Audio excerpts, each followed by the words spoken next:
Hello there, I'm Begalius, and I'm making a video that I shouldn't make, I will regret making, and I don't think I should make, which is the same thing as the thing I just said. So, I'm going to respond to a video that I recently made, which, again, I don't ever do. I never respond to the videos that I make. I certainly don't respond to the comments that people make on my videos, because I just think it's a hollow thing to do, particularly for someone, who has, such a small channel. It's there's no point in doing it. But I think that there are further conversations to have, and I do want to potentially illuminate people to the ideas that I had, because I got such a backlash on my terrible Halo news video. I got a few hundred views and got some comments, and they're all in the contrary to what I was saying in the video.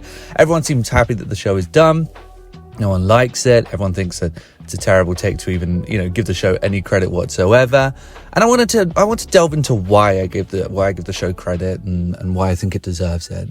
But it's just annoying comments. Comments like, "Oh, you clearly haven't read the books or played any of the previous games, because if you did, you would know that this is lore inaccurate." And I'm sorry, unfortunately for you, I have read some of the books, actually. I've read Fall of Reach and Hunters in the Dark.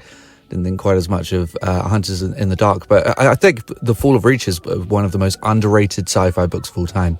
I absolutely adored that book. I absolutely loved it from start to finish.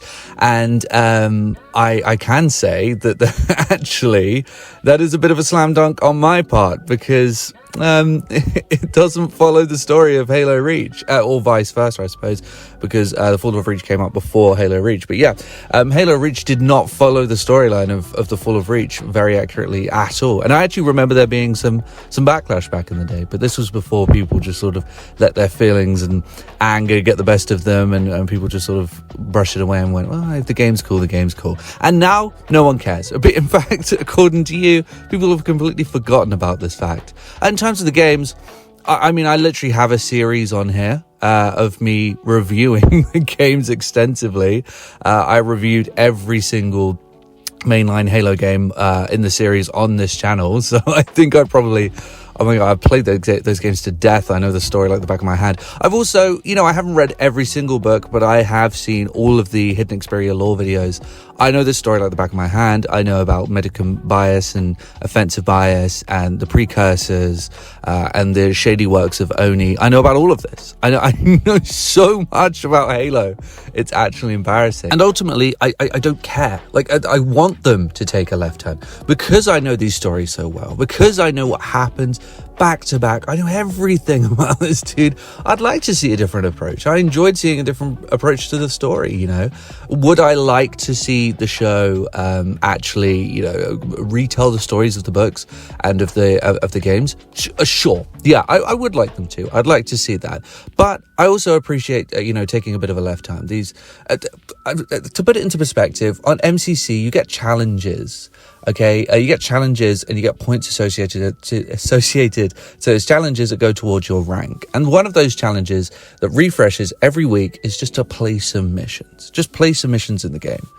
And I have played so many Halo missions from the original series to get XP. My God, I mean, it's blinding.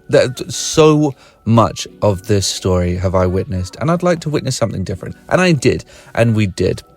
But above all that, I'm going to go blue in the face saying this, because I've heard it a billion times. I remember hearing it so much during the run of the show, and I can't believe people are even forgetting this, or even saying anything that would run in contrary to this. Okay.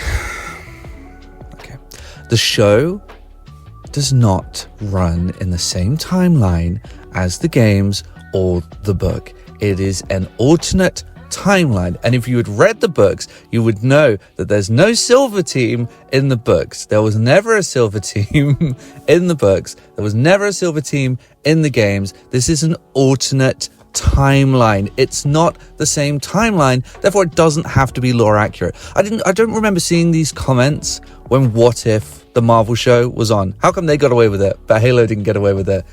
Why is that? And that kind of leads me on to, why this is annoying. I mean, look, okay, actually, before we get that, I just want to expand on something I said in my previous video. So something I said in my previous video was that you should always want the show to succeed. It's expensive sci-fi TV. Why wouldn't you want this to succeed? And I won't expand on that just ever so slightly here. I think it's important to want this show to succeed because think about the variables here. Let's look at this scientifically. If the show goes away, there's no opportunity for redemption. It's done. There's no more high budget Halo TV. If the show continues, then you have the opportunity for it to redeem itself, to become something that you like. But personally, it is a show that I like. But they could say, look, the fans want us to redo CE. Okay, you know what? Screw it. Let's do it. It worked for The Last of Us. Let's just redo CE on a high budget level. Then you get what you want. Taking the show away, removing it, is just removing the opportunity for that to happen. You now have to start again from square one. And I can guarantee you're not going to get a Halo show as high budget as this ever again. Well, for a long time. Let's just say that. No one's going to pick this up. And even if they do pick it up, they're certainly not going to invest as much as Paramount did. There's a reason it was one of their most popular shows and they still cancelled it because it costs so much money to make. And you can tell. Also, I forgot to mention one of my comments. It's a terrible show because it's basically just Mass Effect, a Mass Effect TV show. Dude, the things I would do for a Mass Effect TV show, I cannot say on YouTube. I would kill for a Mass Effect TV show, especially with a budget like this. Hell yeah, my bothering Christ. Send that shit my way. Yeah, I don't, that is not a slam dunk, I can tell you that one. But yeah, finally, to wrap this up, like I said, I want to lead into why these criticisms are happening and why it annoys me so much. And it all comes down to something that's very ubiquitous of the 2020s culture we're in, something that it really is a large part of the world that we're living in currently, which is this inability to think for ourselves.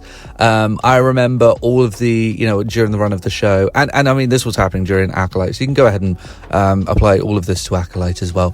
All of the channels that I follow and I watch because sometimes they are insightful and they say things are important and that I enjoy the production.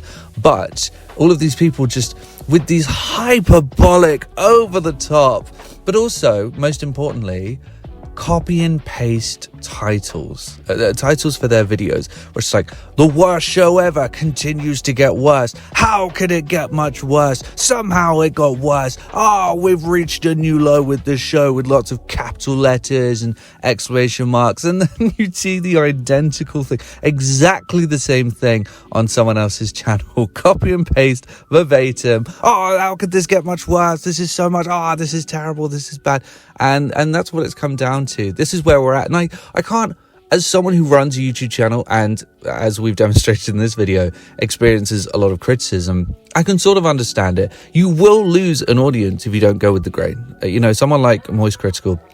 In this case, two specific people that come off the top of my head are Moist Critical and The Angry Joe Show.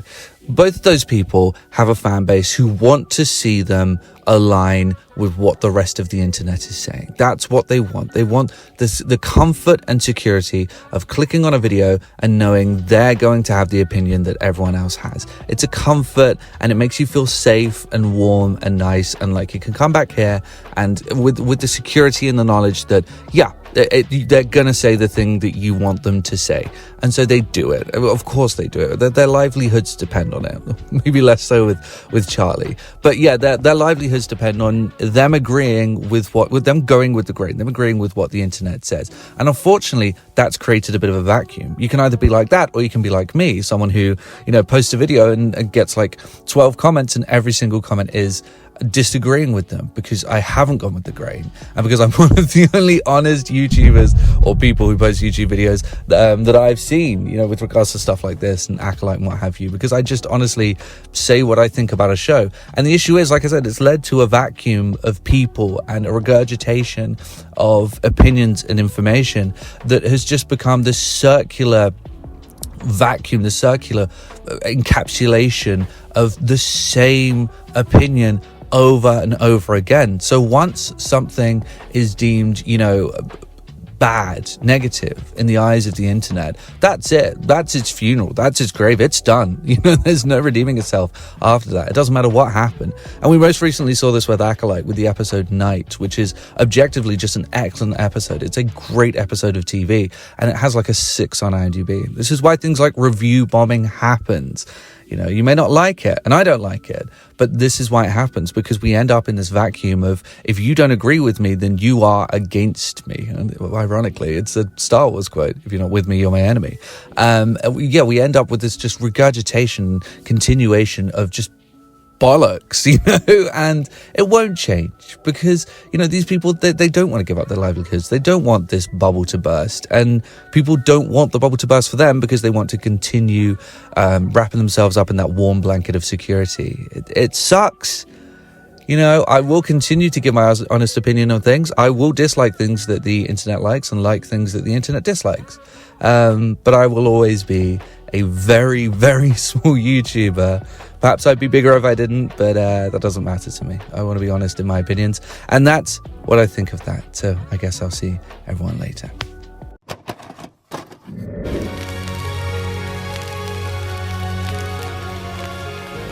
The PlayStation is only $149, and you can also get leading titles.